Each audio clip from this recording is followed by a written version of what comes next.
We wanted to know about Iran. Here's a tip. If you've recently been involved in the bombing of Israel, don't travel by helicopter.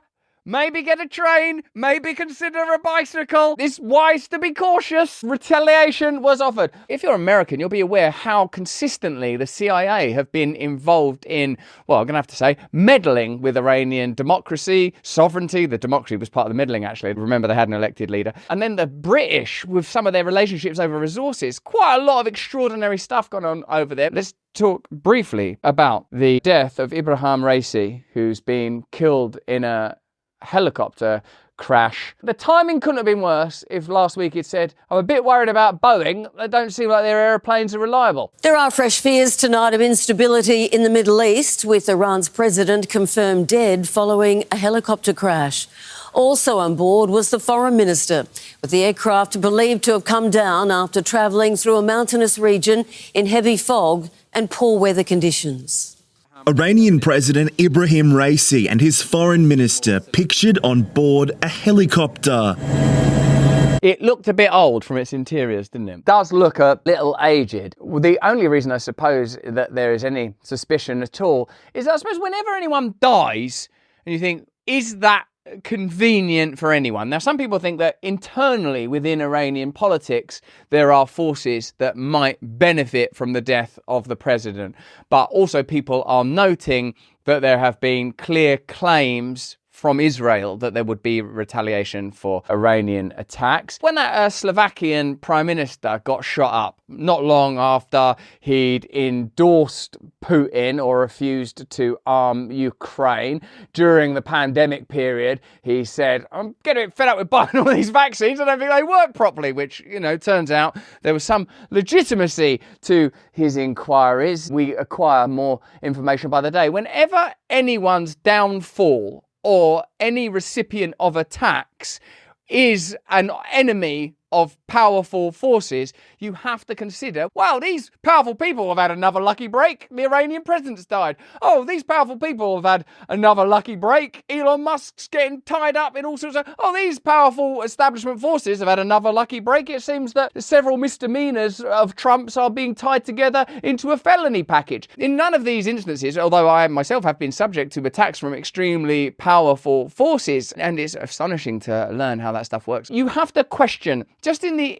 interests of your own perspicacity, your own objectivity, your own willingness to be open-minded, how do my beliefs impact powerful interests? And certainly if you find that your abilities, your opinions, your power is at odds with the dominant, centralizing, authoritarian forces that appear to be on the rise, that's certainly what I believe, then you shouldn't probably go anywhere by helicopter. During a visit to a dam on the border with Azerbaijan, this is some of the last vision of the pair. During their flight home, their chopper got into trouble. I don't think the news broadcasters using the correct type of intonation, helicopter got into trouble, sounds a little bit like you're not taking it seriously. A bit like honey badger. That honey badger don't care. Look, a snake's up in the tree. Honey badger don't care. Honey badger don't give a shit. It just takes what it wants. President of Iran don't care. According to Iranian state television, the helicopter suffered a hard landing in mountainous ranges. Rescue teams raced to the scene, a fog-shrouded forest with tough terrain, before a Turkish crew finally found the wreckage hours later. State TV and the country's vice president confirming both leaders were dead. There is no evidence of foul play. It looks like an accident. What Chuck Schumer has inadvertently done there, in using the phrase, it looks like an accident, is literally articulated one of the phrases that's used when people are deliberately murdered. We'll make it look like an accident. It looks like an accident, so Mossad have done a pretty good job there. I'm not claiming that this is as a result of Israeli or CIA, because frankly, I believe in a deep and powerful truth that I continually pray is realized here upon our earth.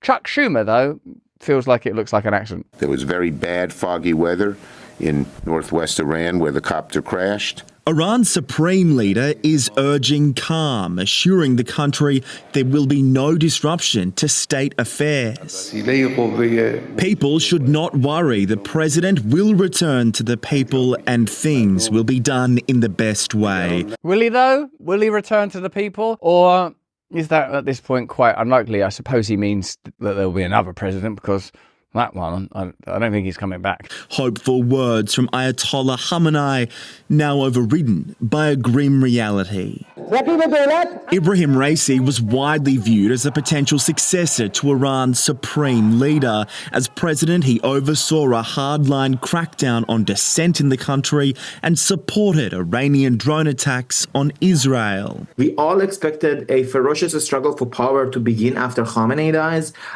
It might have already begun with this incident. There is so much mistrust in the evidence or perspectives of the powerful that the entire stream is full of people going, weather experiments, they're manufacturing that fog. It's astonishing, isn't it? Because I suppose after recent odd weather events in Dubai, even in that region, it appears likely that the skies can be subject to some meddling. Now, before we get into that, I would like to send a message of love to our sponsors at Charlize. Charlize make this incredible product. Now, have you noticed that I'm looking incredibly young? It's not just the tiny hat, it's my skin. And my skin is looking good because of this range of extraordinary products. Now, I don't know if these products are going to be for you, but they might be for someone you love, and they make a perfect gift. And there's 20% off this pack for the next, I think we can do it for 48 hours. Is it 48 hours? Can we do it for 48 hours? If you use the code BRAND. Now, there's a number of significant details about these extraordinary products. First, they're absolutely toxin-free, unlike a lot of cosmetics. You know, like you use things to make you look younger. It sinks poison, venom into your face like some sort of oily little cobra, like some sort of Justin Trudeau moisturizer. Looks good, actually toxic. One of the components of this product that makes it extraordinary is citrus paradisi peel oil. This is a beautiful organic ingredient and the very kind of thing that you would expect from Charlene, the founder of this company, who is on Joe Biden's hate list because of the stance she took during COVID. Remember, you can use our code to get a discount on these products. These products can do all manner of things. Elevate your skincare routine using the unmatched power of nature. Toxin-free, baby. So say yes to natural goodness and show your skin its true potential. I will say they tend to look better if you use them in conjunction with a tiny, tiny little mouse's hat. So take a stand, demand transparency, let beauty shine from the inside out. Visit charlize.beauty/brand and use the code BRAND for 20% off. Discover a new era of personal care, one that's truly toxic-free. Stay radiant, stay conscious, stay beautiful. There will be someone in your life that will love you for this glorious little concoction. I'm calling it a basket of wonder. There's a shower gel in there. There's a restoring anti-aging serum. There's all sorts of stuff in there. I'm recommending it. I'm endorsing it to you. And Charlene, the founder of the company, she's a good, strong, damn fine American woman. On the streets of the capital, Tehran, there are mass prayers for the president in what is a sensitive moment. What political figure in your country would be grieved so sincerely? I'm, as you know, I suppose British, and I can't think of anyone in British political life that if they died, and I'm certainly not wishing this upon any of them, I pray they have long and happy, successful lives, and I pray that they awaken to the deep truths that are available to all of us. But if any of them were to die, I don't think people would be like grieving in the streets. I'm running through my mind of all political figures, and I'm like, people would sort of like, this is the reaction. Hey, so-and-so's dead. Well, they were dead anyway, based on their horrible, awful, godless conduct.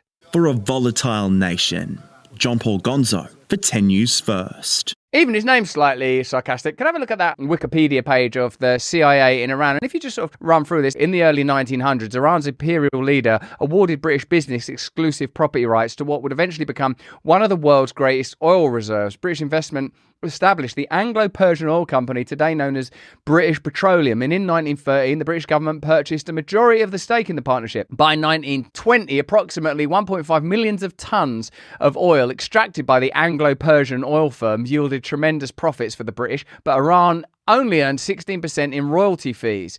For Mohammed Mossadegh and many Iranian likes, the control of Iran's oil wealth was becoming intolerable. This was grounded in the sentiment of foreign exploitation of her domestic resources and wealth. Look at this. In 1952, Britain constructed a plan for a coup and pressed the US to mount a joint operation to remove the democratically elected government of Prime Minister Mohammed Mossadegh, to install the Shah Mohammad Reza Pahlavi to rule Iran autocratically. It's extraordinary how often there has been CIA intervention. Have a look at this. On April the 4th, 1953, under planning the coup, the CIA had an approved budget of $1 million to use on an operation to construct a coup, when instructed to use that money in any way to bring down Mossadegh. On April the 16th, a comprehensive study entitled Factors Involved in the Overthrow of Mossadegh. The study indicated that an alliance between the Shah and General Zahedi, supported by local CIA assets with financial backing, would have a good chance of overthrowing him because of the large mobs and possible garrison refusal to carry out orders.